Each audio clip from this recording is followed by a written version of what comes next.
Mans vārds ir esmu Eiropas kustības Latvijā prezidents, mans vārds ir Andris Gobiņš, un es jūs visus sveicu šeit konferencē veltītāji un par godu Eiropas dienai. Pirms 20 gadiem dzelzs aizskars krita, un pirms 70 gadiem Eiropu dalošais Hitlera-Staļina pakts tika noslēgts, un arī tas tiek šī gadā atzīmēts.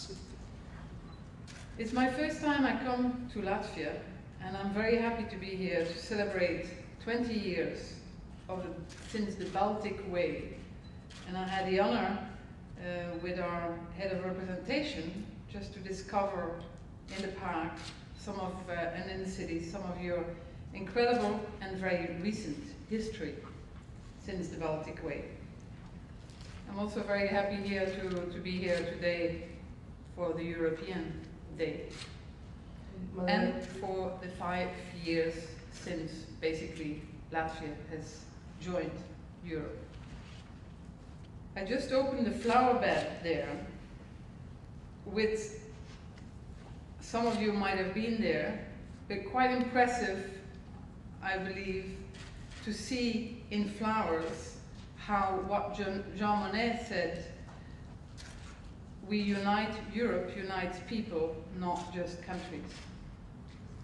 Runājot par Baltiju, man liekas, ka man bija tāda klusa cerība savulaik, ka tā kopējā virzība uz Eiropu mūs vienos.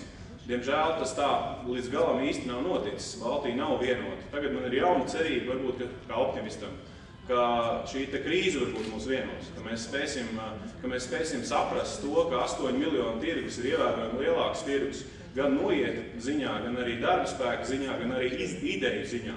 Jā, tad tas nozīmē, ka varbūt saliekot kopā igauņu pragmātismu, lietuviešu konservatīvismu un par latviešiem man īsti nav ko teikt, ka mēs kaut ko labu varam šajā reģionā radīt.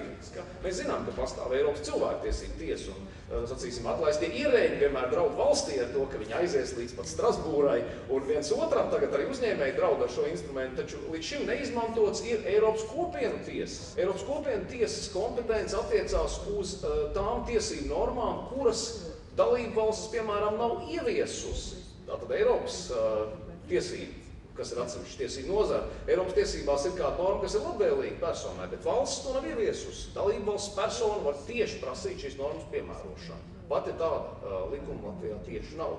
Vēl vairāk tātad persona var vērsties arī tiešā veidā pret Eiropas Savienības institūcijām un hipotētiski dalībvalsts var vērsties arī pret dalībvalsts. Tātad šeit ir daudz tās iespējas, kuras mums noteikti nav svešas un kuras lielā mērā ar savu tiesisko apziņu, ar savu tiesisko vērtību izpratni mēs pazīstam tāpēc, ka jau gadsimtiem mēs dzīvojam Eiropas tiesiskajā telpā.